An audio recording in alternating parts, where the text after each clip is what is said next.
Hi hello ಎಲ್ರಿಗೂ ನಮಸ್ಕಾರ. ನಾನು ನಿಮ್ಮ ದೀಪಕ್. ಇವತ್ತು ನಮ್ಮ ಜೊತೆ ಇದೆ Ford Figo titanium 1.5 TDCI turbo engine car. Ford Figo second generation. First generation ಬಂದುಬಿಟ್ಟು 1.4 ಲೀಟರ್ TDCI ಇಂಜಿನ್ ಬರುತ್ತೆ. 1.4 ಲೀಟರು ಅದು ಡಿಸ್ಕಂಟಿನ್ಯೂ ಆಯಿತು 2015ಇಂದ. ತೋ ಅಲ್ಲಿಂದ 2015ಇಂದ Ford Figo second generation add ಆಯಿತು.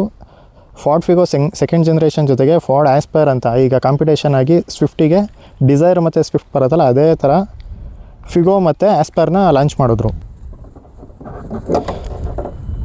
So this is the engine of the car. ಇದರಲ್ಲಿ 1.5 ಲೀಟರ್ ಟರ್ಬೋ ಇಂಜಿನ್ ಬರುತ್ತೆ. ಸೊ ಇದರಲ್ಲಿ 99 BHP ಪವರು, 3700 RPMಗೆ 99 BHP ಪವರ್ ಪ್ರೊಡ್ಯೂಸ್ ಮಾಡೋದಿದು. 250 ನ್ಯೂಟನ್ ಮೀಟರ್ ಟಾರ್ಕ್ನ ಒಂದೇ ಸರಿ ಅಷ್ಟು ಟಾರ್ಕ್ನ ಅದು ಪ್ರೊಡ್ಯೂಸ್ ಮಾಡಿದ್ರೆ 2500 RPMಗೆಲ್ಲ ಅಷ್ಟು ಪ್ರೊಡ್ಯೂಸ್ ಮಾಡುತ್ತೆ ಆರಾಮ್ಸೆ. ಸೊ ಇದೇ engine Ford Figo, Ford Aspire, Freestyle, ಎಕೋಸ್ಪೋರ್ಟ್ಸಲ್ಲಿ ಸೇಮ್ 1.5 TDCI ಏನು ಬರುತ್ತೋ ಅದೇ ಇಂಜಿನೇ ಇದರಲ್ಲೂ ಇರೋದು. ಸೊ ಇದು ಬೇಸಿಕಲಿ ಯಾರಿಗೆ ಕಾರ್ ಹುಚ್ಚಿರುತ್ತೋ, ಕ್ರೇಜ್ ಇರುತ್ತೋ, ಒಳ್ಳೆ ಪಿಕಪ್ ಬೇಕು, ಮೈಲೇಜ್ ಬೇಕು ಅನ್ನೋರು ಆರಾಮ್ಸೆ ಯೂಸ್ ಮಾಡೋಂಥ ಕಾರ್ ಇದು. ಸೊ ಇದು ಎನ್ಕ್ಯಾಪ್ನಲ್ಲಿ 2 ಸ್ಟಾರೋ 3 ಸ್ಟಾರೋ ಏನೋ ಅಷ್ಟೇ ಸೇಫ್ಟಿ ರೇಟಿಂಗ್ಸ್ ಎಲ್ಲ ಇರೋದು. ಜಾಸ್ತಿ ಎಕ್ಸ್ಪೆಕ್ಟ್ ಎಲ್ಲ ಮಾಡೋಕ್ಕಾಗಲ್ಲ ಇದರಲ್ಲಿ. 2017 ಅಷ್ಟೇ ಬರ್ತಾಯಿದ್ದು. ಕಂಪೇರ್ ಟು ಸ್ವಿಫ್ಟಿಗೆ ನಾವು ಕಂಪೇರ್ ಮಾಡಿದ್ರೆ ಇದು ಅದು ಆಲ್ಮೋಸ್ಟ್ ಸಿಮಿಲರ್. ಆದರೆ ಇದರಲ್ಲಿ ಸ್ವಲ್ಪ ಪವರು ಆಮೇಲೆ CC ಎಲ್ಲ ಜಾಸ್ತಿ ಇತ್ತು. ಇದು 1498 CC ಬರುತ್ತೆ ಡೀಸೆಲ್ ಇಂಜಿನಲ್ಲಿ. ಪೆಟ್ರೋಲಲ್ಲಿ 1.2 ಲೀಟರ್ ಬರುತ್ತೆ ನಾರ್ಮಲಾಗಿ. ಈಗ ಎಲ್ಲ ಕಾರ್ಗಳು ಬರ್ತಾ ಇದೆಯಲ್ಲ ಅದೇ ಥರನೇ ಈಗ ಮುಂಚೆನೇ ಇತ್ತು ಫೋರ್ಡ್ನಲ್ಲಿ 1.2 ಲೀಟರ್ ಅದರಲ್ಲಿ ಪೆಟ್ರೋಲ್ ಇಂಜಿನ್ ಬರ್ತಾ ಇತ್ತಿದ್ದು ಇದರಲ್ಲಿ. ಸೊ ಇವಾಗೆಲ್ಲ ನಾವು ಈ ಥರ ಇಂಜಿನ್ ಬೇಕು, ಈ ಥರ ಪವರ್ ಇರೋ ಕಾರ್ ಬೇಕು ಅಂದರೆ ಸಿಗಲ್ಲ. ಅದರಲ್ಲಿ ಡೀಸೆಲ್ ಅಂತೂ ಸಿಗ್ತಾನೇ ಇಲ್ಲ. ಸೊ ಇದನ್ನು ಆರಾಮ್ಸೆ ಇನ್ನು 6 ಇಯರ್ಸು 7 ಇಯರ್ಸ್ ಆರಾಮ್ಸೆ ಮೇಂಟೈನ್ ಮಾಡ್ಬೋದು. ಫೋರ್ಡಿಂದ ಆಲ್ಮೋಸ್ಟು 2032ವರೆಗೂ ಸ್ಪೇರ್ಸ್ ಆರಾಮ್ಸೆ ಸಿಗುತ್ತೆ. ಸೊ ಯಾಕೆ ಅಂದರೆ ಈ ಕಾರಲ್ಲಿರೋ ಇಂಜಿನ್ನೇ ಆಲ್ಮೋಸ್ಟ್ ಫಿಗೋ, ಫ್ರೀ ಸ್ಟೈಲು, ಆಸ್ಪೈರು, ಆಮೇಲೆ ಎಕೋಸ್ಪೋರ್ಟ್ಸು ಅದರಲ್ಲೆಲ್ಲ ಸಿಮಿಲರ್ ಇಂಜಿನ್ ಬರೋದ್ರಿಂದ ಆರಾಮ್ಸೆ ಮೇಂಟೈನ್ ಮಾಡ್ಬೋದು, ಯಾವುದೇ ಪ್ರಾಬ್ಲಮ್ ಇರೋಲ್ಲ.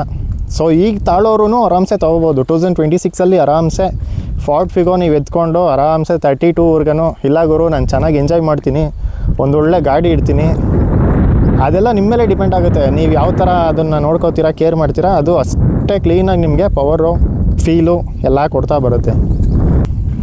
SUV ಸೆಗ್ಮೆಂಟಲ್ಲಿ ಯಾವ ಇಂಜಿನ್ ಕೊಟ್ಟಿದ್ನೋ ಎಕೋಸ್ಪೋರ್ಟ್ಸಲ್ಲಿ ಅದೇ ಇಂಜಿನ್ನೇ ಸ್ವಲ್ಪ ಅದರಲ್ಲಿ ಟ್ಯೂನ್ ಮಾಡೋರೆ, ಇದರಲ್ಲಿ ಸ್ವಲ್ಪ ಟ್ಯೂನ್ ಮಾಡಿಲ್ಲ ಅಷ್ಟೇ. ಸೇಮ್ ಇಂಜಿನೇ ಬರುತ್ತೆ. ಇದು ನೀವು ಸ್ಟೇಜ್ 3 ಟ್ಯೂನ್ ಆಗಿಬಿಟ್ರು ಅಂತೂ ಗಾಡಿ ಫುಲ್ ಕಿತ್ಕೊಂಡು ಹೋಗ್ತಾ ಇರುತ್ತೆ. ಫಾರ್ಚುನರ್ ರೇಂಜಿಗೆ ನಾವು ಟ್ಯೂನ್ ಮಾಡ್ಕೋಬೋದು ಇಂಜಿನ. ಸೊ ಇಂಟರ್ಕೂಲರ್ ಎಲ್ಲ ಇರೋದ್ರಿಂದ ಆರಾಮ್ಸೆ ನಿಮ್ಗೆ ಹೆಂಗೆ ಬೇಕು ಹಂಗೆ ಮಾಡಿಫೈ ಮಾಡ್ಕೋ, ಡಿಸೈನ್ ಮಾಡ್ಕೋ, ಏನಾದರೂ ಮಾಡ್ಕೋ, ಚೆನ್ನಾಗಿ ಓಡಿಸಾಡು ಅಷ್ಟೇ. ಈ ಕಾರ್ ಇರೋದೇ ಓಡಿಸು ಅಂತ ಗುರು, ಇನ್ನೇನು ಹೇಳಿ ಈ ಕಾರ್ ಬಗ್ಗೆ. ಸೊ ಇದರಲ್ಲಿ 174 mm ಗ್ರೌಂಡ್ ಕ್ಲಿಯರೆನ್ಸ್ ಇದೆ ಕಾರಲ್ಲಿ. ನಮ್ಮ ಇಂಡಿಯನ್ ರೋಡ್ಸಿಗೆ ತಡೀತಾ ಇಲ್ಲ ಗುರು, ನನಗೇನೆ 2-3 ಸೀಟ್ ಹೆಚ್ಚಾಗೋಯ್ತು. ಆರಾಮ್ಸೆ ಸಿಂಗಲ್ಲು ಡಬಲ್ಲು ಹೋಗೋನಿಗೆ 2 ಪ್ಯಾಸೆಂಜರು, ಹಿಂದೆ ಒಬ್ಬ ಹಾಕ್ತೀನಿ 3 ಜನ ಅಂದ್ರೂ ಆರಾಮ್ಸೆ ಟ್ರಿಪ್ ಮಾಡ್ಕೊಂಡು ಒಳ್ಳೆ ಮೈಲೇಜ್ ತಗೊಂಡು ಹೈಟಲ್ಲೇ ಇರುತ್ತೆ ಗಾಡಿ. ಒಂದು ನಮ್ಮ ಇಂಡಿಯನ್ ರೋಡ್ಸಲ್ಲಿ ಹಾಕ್ತಾರಲ್ಲಪ್ಪ ಸಿಕ್ಕಾಪಟ್ಟೆ ಸರಿಯಾಗಿ ಹಾಕ್ತಾರೆ, ಬೀಳ್ತಾ ಇರುತ್ತೆ ಅದು. ಆ ಥರ ಹಂಪಿದ್ರು ಅಂತೂ ಕಿತ್ಕೊಂಡು ಹೋಗುತ್ತೆ ಕೆಳಗೆ. ನಂದೇ 2 ಸರಿ ಹೊಡಿತು, ಏನೂ ಮಾಡೋಕ್ಕಾಗಲ್ಲ, ನಮ್ಮ ಇಂಡಿಯನ್ ರೋಡ್ಸಿಗೆ ಆಗಲ್ಲ, ಇನ್ನೂ ಸ್ವಲ್ಪ ಹೈಟ್ ಬೇಕಾಗಿತ್ತು. ಸೊ ಹಿಂದೆ ಡಿಫಾಗರು ಮತ್ತು ಒಂದು ವೈಪರ್ ಕೊಟ್ಟಿದ್ದಾರೆ. ಇದು ಟೈಟಾನಿಯಮಲ್ಲಿ ಮಾತ್ರ ಬರುತ್ತೆ, ಟಾಪ್ ಆ್ಯಂಡ್ ವೇರಿಯಂಟ್ಸಲ್ಲಿ ಮಾತ್ರನೇ ವೈಪರು ಡಿಫಾಗರ್ ಸಿಗೋದು. ಸೊ ಇದರಲ್ಲಿ ಟ್ರೆಂಡ್ ಅಂತ ಬರುತ್ತೆ, ಟ್ರೆಂಡಲ್ಲೂ ಇರೋಲ್ಲ, ಸಿಗೋಲ್ಲ ಅದೆಲ್ಲ ಟ್ರೆಂಡಲ್ಲಿ. ಮತ್ತು ಇನ್ನು ಲೋವರ್ ವೇರಿಯಂಟಲ್ಲೆಲ್ಲ ಇದು ಡಿಫಾಗರು ಮತ್ತು ವೈಪರ್ಸು ಸಿಗೋಲ್ಲ. ಹಿಂದೆ ಇರೋದು ಇದಕ್ಕೆ 257 ಲೀಟರ್ ಬೂಟ್ ಸ್ಪೇಸ್ ಕೊಟ್ಟಿದ್ದಾನೆ. ಆರಾಮ್ಸೆ ಫ್ರೆಂಡ್ಸ್ ಎಲ್ಲ ಹೋಗ್ತೀವಿ, ಫ್ಯಾಮಿಲಿ ಸಿಂಪಲಾಗಿ ಹೋಗಿ ಬರ್ತೀವಿ ಅಂದರೆ ಆರಾಮ್ಸೆ ಮ್ಯಾನೇಜ್ ಮಾಡ್ಕೊಂಡು ಹೋಗ್ಬೋದು ಗುರು, ಯಾವುದೇ ತೊಂದರೆನೂ ಆಗೋಲ್ಲ. ಆರಾಮ್ಸೆ ಇಲ್ಲೆಲ್ಲ ಸ್ವಲ್ಪ ಲಗೇಜೆಲ್ಲ ಅಡ್ಜಸ್ಟ್ ಮಾಡಿ ಇಟ್ಕೊಬಿಟ್ರೆ ಇಷ್ಟೇ. 257 ಲೀಟರ್ ಅಷ್ಟೇ ಇದರಲ್ಲಿ ಬೂಟ್ ಸ್ಪೇಸ್ ಕೊಟ್ಟಿರೋದು. ಕೊಡ್ಬೋದಾಗಿತ್ತೇನೋ, ಆದರೆ ಒಳಗೆ ಜಾಗ ಬೇಕಲ್ಲ ಅವನಿಗೆ ಕೊಡೋಕ್ಕೆ. ಆಮೇಲೆ ಇದರಲ್ಲಿ ಬರೋದು 14 ಇಂಚಸ್ ಅಲಾಯ್ ವೀಲ್ಸ್ ಬರುತ್ತೆ. ಸ್ಟಾಕಲ್ಲೇ ಕೊಟ್ಟಿರೋ ಅಂಥ ಅಲಾಯ್ ವೀಲ್ಸ್ ಇದೆಲ್ಲ. ಆಫ್ಟರ್ ಮಾರ್ಕೆಟ್ ಏನೂ ಹಾಕ್ಸಿಲ್ಲ, ಎಲ್ಲ ಸ್ಟಾಕಲ್ಲೇ ಇದೆ ಗಾಡಿ. ಕಂಪ್ಲೀಟಾಗಿ ಸ್ಟಾಕಲ್ಲಿ ಏನೇನು ಬಂದೈತೋ ಹಂಗೇ ಮೇಂಟೈನ್ ಮಾಡಿರೋ ಗಾಡಿ ಇದು. ಇನ್ನು ರಿಯರ್ ಸೀಟಿಗೆ ಬಂದರೆ ಇಲ್ಲೊಂದು ಸ್ಪೀಕರ್ ಬಿಟ್ಟರೆ ಡೋರಲ್ಲಿ ಒಂದು ವಿಂಡೋ ಸ್ವಿಚ್ ಕೊಟ್ಟಿದ್ದಾನೆ. ಅದು ಬಿಟ್ಟರೆ ಇನ್ನೇನೂ ಎಕ್ಸ್ಟ್ರಾ ಕೊಟ್ಟಿಲ್ಲ, ಇಷ್ಟೇ ಇರೋದು. ಇದರಲ್ಲಿ ಕೂರೋರಿಗೆ ಸ್ವಲ್ಪ ಸ್ಟಿಫಾಗೆ ಕೂರಬೇಕು, ಸ್ವಲ್ಪ ಬೆಂಡಿಲ್ಲ ಹಿಂದಕ್ಕೆ ಸೀಟು. ಆರಾಮ್ಸೆ ಒಬ್ಬ ಕಂಪ್ಲೀಟಾಗಿ 4 ಜನ ಹೋಗೋ ಅಂಥ ಗಾಡಿ. 5 ಜನನೂ ಆಗೋಲ್ಲ, ಕಂಜೆಸ್ಟೆಡ್ ಸಿಕ್ಕಾಪಟ್ಟೆ ಇಕ್ಕಟ್ಟಾಗುತ್ತೆ. ಆರಾಮ್ಸೆ ಸ್ವಲ್ಪ ಲೆಗ್ ರೂಮು ಇಷ್ಟೇ ಇರೋದು, ಅಡ್ಜಸ್ಟ್ ಮಾಡ್ಕೊಂಡು ಕೂತ್ಕೋಬೇಕು ಕೂರೋನು. ಹೆಡ್ ರೂಮ್ ಅಂತೂ ಕೇಳಂಗೆ ಇಲ್ಲ, ಚೆನ್ನಾಗಿ ಕೊಟ್ಟಿದ್ದಾನೆ. ಸೀಟ್ ಬೆಲ್ಟ್ಸ್ ಎಲ್ಲ ಇದೆ. ಇನ್ನು ಫ್ರಂಟಿಗೆ ಬಂದ್ರಂತೂ ಸಿಂಪಲಾಗಿ ಒಂದು ಡ್ಯಾಶ್ ಬೋರ್ಡು, ಜೊತೆಗೆ seats, height adjustable driving seat ಕೊಟ್ಟಿದ್ದಾನೆ. ಪ್ಯಾಸೆಂಜರಿಗೆ ಹೈಟ್ ಅಡ್ಜಸ್ಟೇಬಲ್ ಕೊಟ್ಟಿಲ್ಲ. ಸೊ ಪ್ರೀವಿಯಸ್ ಓನರೇ ನನಗೆ 3D ಮ್ಯಾಟ್ಸ್ ಎಲ್ಲ ಹಾಕ್ಬಿಟ್ಟಿದ್ರು. ಸೊ ಎಕ್ಸ್ಟ್ರಾ ನಾವೇನು ಹಾಕ್ಸಂಗಿಲ್ಲ. ಸೊ ಇದರಲ್ಲಿ ಈ ಡೋರಲ್ಲಿ ಬಂದರೆ ಆಲ್ ವಿಂಡೋ ಸ್ವಿಚ್ ಕೊಟ್ಟಿದ್ದಾನೆ ಇದರಲ್ಲಿ.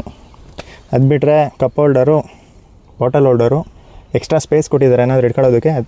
ಒಂದು ಸ್ಪೀಕರ್ ಇದೆ ಅಷ್ಟೇ. ಆಮೇಲೆ ಓವರ್ ವಿ ಎಮ್ ಸ್ವಿಚ್ ಕೊಟ್ಟಿದ್ದಾನೆ.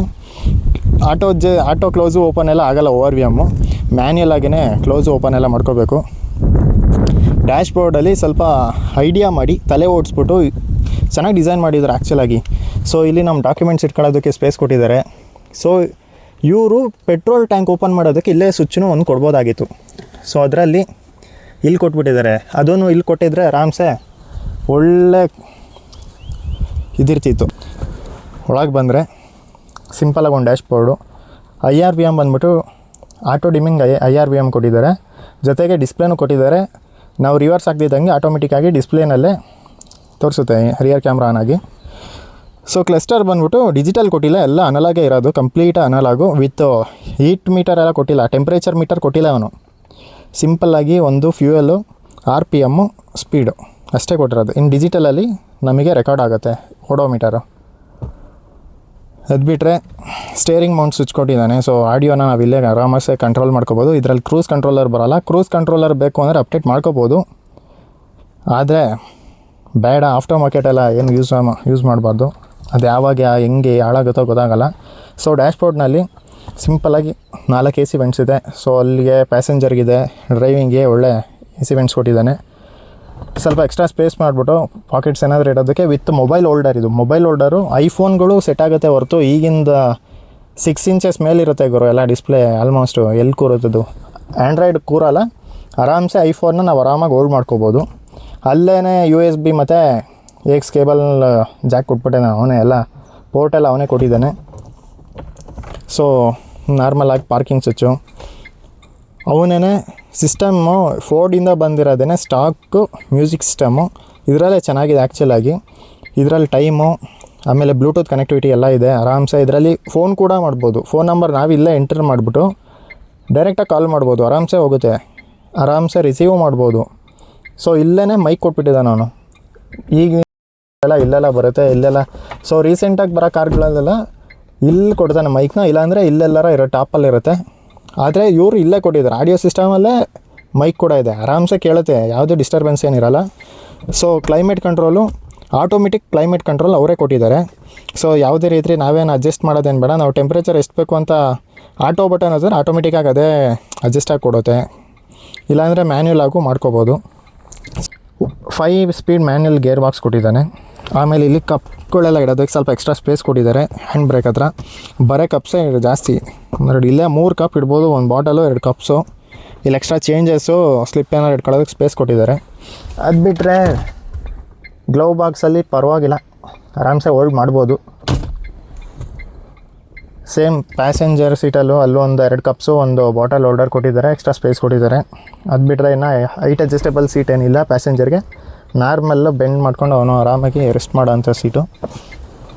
ಅದು ಬಿಟ್ಟರೆ ಇನ್ನು ನೀವು ಓಡಿಸಿ ನೋಡೋದ ಹೇಗಿದೆ ಕಾರ್.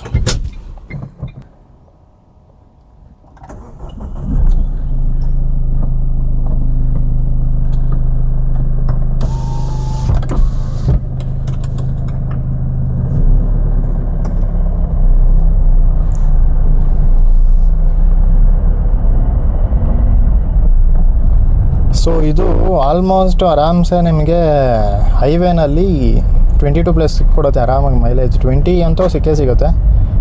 ಇನ್ನು ಘಾಟ್ ಸೆಕ್ಷನ್ಸಲ್ಲೆಲ್ಲ ನಾನು ಓಡಿಸಿರೋದು ನೋಡಿದ್ರೆ ಆಲ್ಮೋಸ್ಟ್ 18 ಹತ್ತತ್ರ ಏನೋ 16 to 18 ರೇಂಜಲ್ಲಿ ನಿಮ್ಗೆ ಒಳ್ಳೆ ಮೈಲೇಜ್ ಸಿಗುತ್ತೆ. ಸೊ ಎ ಸಿ ಅಂತೂ ಆರಾಮ್ಸೆ ಇದೆ ಗುರು. ನೀವೆಲ್ಲಿ ಹೋಗೋದಾದರೂ ಫ್ರೆಂಡ್ಸ್ನ ಹಾಕೊಂಡು ಟ್ರಿಪ್ ಮಾಡೋಕ್ಕೆ ಒಳ್ಳೆ ಗಾಡಿ.